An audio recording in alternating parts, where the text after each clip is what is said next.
আসসালামু আলাইকুম। Hello everyone, সবাই কেমন আছেন? আশা করছি ভালো আছেন। আমরা আলহামদুলিল্লাহ ভালো আছি। নতুন আরও একটি ভিডিওতে আপনাদের স্বাগত।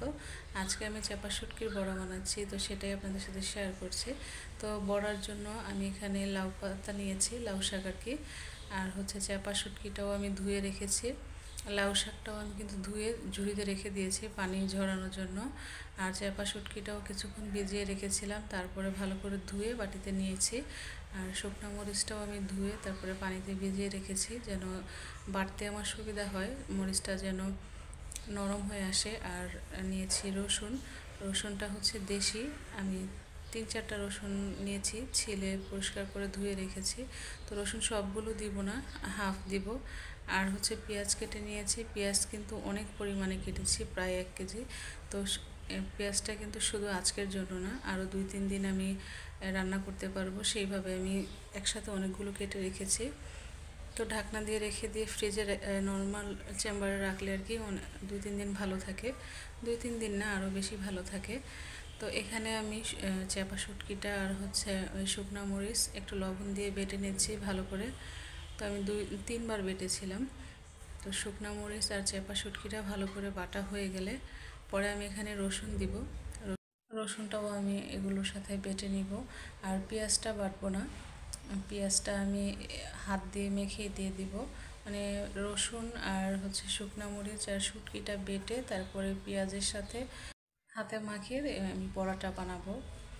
তো এখানে আমার একবার বাটা হয়ে গেছে। তো তারপর একবার না 2বার বাটা হয়ে গিয়েছিল অলরেডি। তো এখানে আমি রসুন দিয়ে দিলাম, 2টা রসুন হবে এখানে, দেশি রসুন। তো রসুনটা দিয়ে আমি ভালো করে বেটে নিচ্ছি। তো রসুনটা দিয়েও কিন্তু আমি আরেকবার বেটেছিলাম।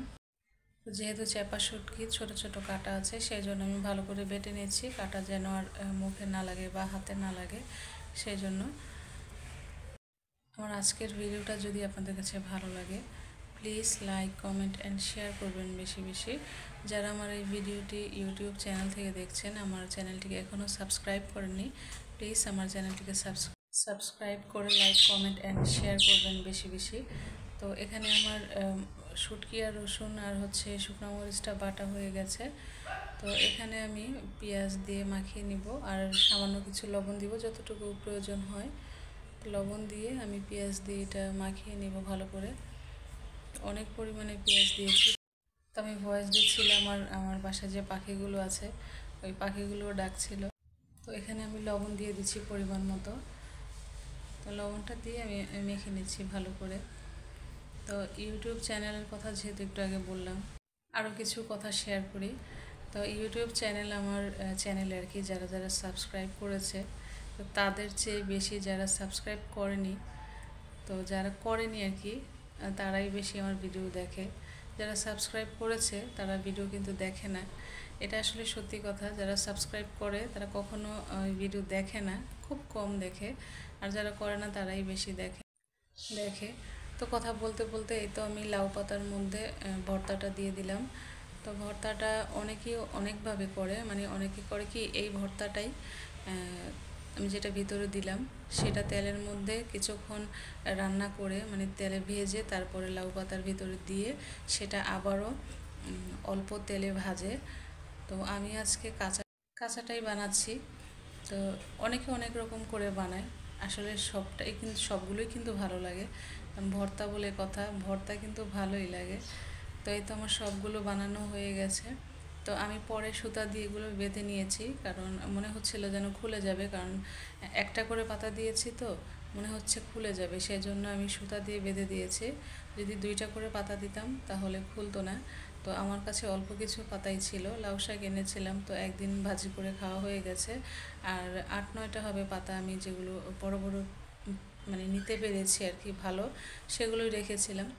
তো এখানে 9 পিস হবে, সেজন্য আর ডাবল করে পাতাটা দিতে পারিনি, তো সুতা দিয়ে বেঁধে দিলাম। তো খাওয়ার সময় সুতাটা ফেলে দিলেই হবে। তো আমি অল্প পরিমাণে তেল দিয়েছি, 1 চামচ বা 1 টেবিল চামচ হবে।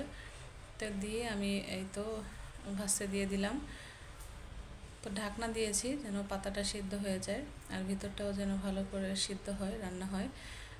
তো এই তো কিছুক্ষণ পর আমি উল্টিয়ে দিচ্ছি, প্রায় 3 থেকে 4 মিনিট পর আমি উল্টিয়ে দিলাম। তো তারপরে আমি আবারও ঢাকনা দিয়ে আরও কিছুক্ষণ রান্না করব। ভর্তাটা ভালোই লেগেছে। মাহিম খেয়ে কী বলে আপনারা একটু দেখবেন শেষের দিকে।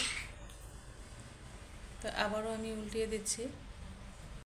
আমার এই ভিডিওটি আপনারা কে কোথা থেকে দেখছেন প্লিজ কমেন্ট করে জানাবেন। আমি কিন্তু সবার কমেন্টের রিপ্লাই দিই, তো আপনারা যদি বেশি বেশি করে কমেন্ট করেন আমার কাছে খুব ভালো লাগে। তাই তো শুটকি বড়াটা আমার ভাজা হয়ে গেছে, এখন আমি তুলে নিচ্ছি। প্রত্যেকটাই কিন্তু খুব সুন্দর করে ভাজা হয়ে গেছে। তো এটা রান্না করার পর আমি সোজা বারান্দায় চলে গেলাম ভিডিও করার জন্য। আর এই জবা ফুলটা আজকে ফুটেছে। সকালবেলা ঘুম থেকে উঠে বারান্দাটা খোলার পর যখন আমি এই ফুলটা দেখলাম আমার মনটা খুব ভালো হয়ে গেছে। তো তাই ফুলের সাথে ভিডিওটা করে নিলাম শুটকি বড়ার, খুব সুন্দর লাগছিল। আর এই তো মাহিমকে আমি খেতে দিয়েছি, তো মাহিম খুলতে পারছিল না যে কীভাবে খাবো, আমাকে বলতেছে, তো আমি খুলে দিলাম।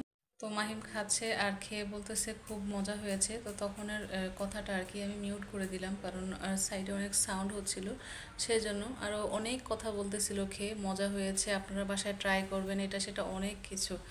তো আজকের ভিডিওটি এই পর্যন্তই। আল্লাহ হাফিজ।